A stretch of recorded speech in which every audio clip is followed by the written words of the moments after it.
వరుస సెలవులతో ఇంద్రకీలాద్రిపై భక్తజనం పోటెత్తారు. రెండవ శనివారం ఆదివారం కావడంతో ఇంద్రకీలాద్రి భక్తులతో కిటకిటలాడింది.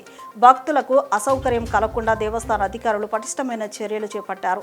దీంతో ఎటువంటి ఇబ్బందులు కలగకుండా అమ్మవారి దర్శనం అత్యంత ప్రశాంతంగా జరిగింది. విజయవాడ ఆటోనగర్లోని ఒక మెకానిక్ షెడ్లో ఈరోజు భారీ అగ్ని ప్రమాదం సంభవించింది. మెకానిక్ షెడ్లో మరమ్మతుల కోసం బస్సులు నిలిచి ఉన్నాయి. మధ్యాహ్నం ఒక బస్సు నుంచి ప్రమాదవశాత్తు మంటలు చెలరేగాయి. క్షణాల్లో మంటలు సమీపంలోని మరిన్ని బస్సులకు వ్యాపించడంతో సిబ్బంది అప్రమత్తమై అగ్నిమాపక శాఖ అధికారులకు సమాచారం అందించారు.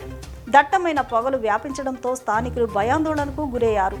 5 ఫైర్ ఇంజన్లతో అగ్నిమాపక సిబ్బంది మంటలను అదుపు చేశారు. గ్యారేజీలో పార్కింగ్ చేసిన 7 బస్సులు దగ్ధమయ్యాయి. ఎలాంటి ప్రాణ నష్టం లేదని అధికారులు తెలిపారు. యువతకు 25 లక్షల ఉద్యోగాలు కల్పించడమే లక్ష్యంగా కూటమి ప్రభుత్వం కృషి చేస్తుందని ఎమ్మెల్యే గద్దె రామ్మోహన్ అన్నారు. ముఖ్యమంత్రి చంద్రబాబు నాయుడు, ఉప ముఖ్యమంత్రి పవన్ కళ్యాణ్, మంత్రి నారా లోకేష్, ప్రధాని నరేంద్ర మోదీ సహకారంతో రాష్ట్రానికి పరిశ్రమలు తీసుకొచ్చి యువతకు ఉద్యోగాలు కల్పించాలనే ఆశయంతో నిరంతరం శ్రమిస్తున్నారని చెప్పారు. ఏపీ నైపుణ్యాభివృద్ధి సంస్థ వివిధ సంస్థలతో కలిసి నిరుద్యోగ యువతకు ఉద్యోగాలు కల్పించేందుకు జాబ్ మేళాలను నిర్వహిస్తోందని అన్నారు. యువత ఈ అవకాశాన్ని సద్వినియోగం చేసుకోవాలని కోరారు.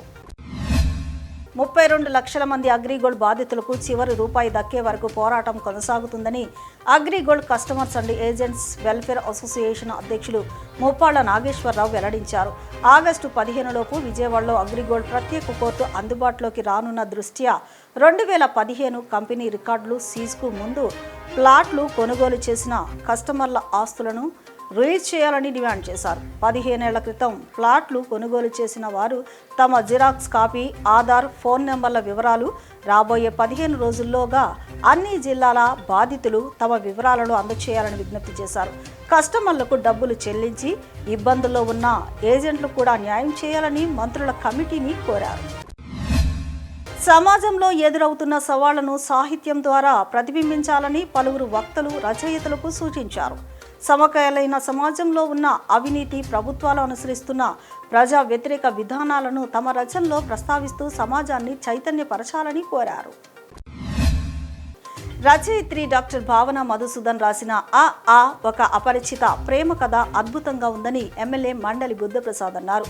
సమకాలీన సమాజం ప్రేమ భావన ఎలా అంకురిస్తుంది, ప్రేమ అంటే ఎలా ఉండాలి, ఎంత పవిత్రంగా అన్యోన్యంగా ఉండాలి అనేది ఈ పుస్తకం ద్వారా తెలుసుకోవడానికి ఆస్కారం ఉంటుందన్నారు.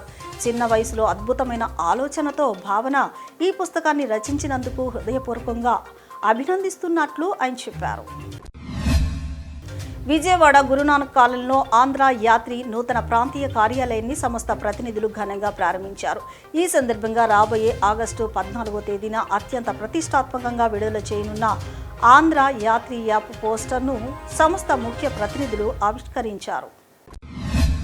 తిరుమల తిరుపతి శ్రీ వెంకటేశ్వర స్వామి సన్నిధిలో ప్రతిరోజు వేలాది మంది భక్తులకు అందించే నిత్యాన్నదాన కార్యక్రమానికి విజయవాడ శ్రీ వెంకటేశ్వర స్వామి భక్త సమాజం మరోసారి తన సేవాభావాన్ని చాటుకుంది.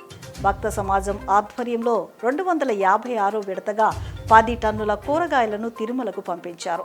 ఈ కార్యక్రమంలో పలువురు దాతలు ఉదారంగా సహకరించగా ప్రత్యేక పూజల అనంతరం భక్తి శ్రద్ధలతో కూరగాయల లారీని తిరుమలకు సాగనంపారు. ఈ సేవలను భవిష్యత్తులో కూడా నిరంతరంగా కొనసాగిస్తామని భక్త సమాజం ప్రతినిధి ఈశ్వర్రావు తెలిపారు.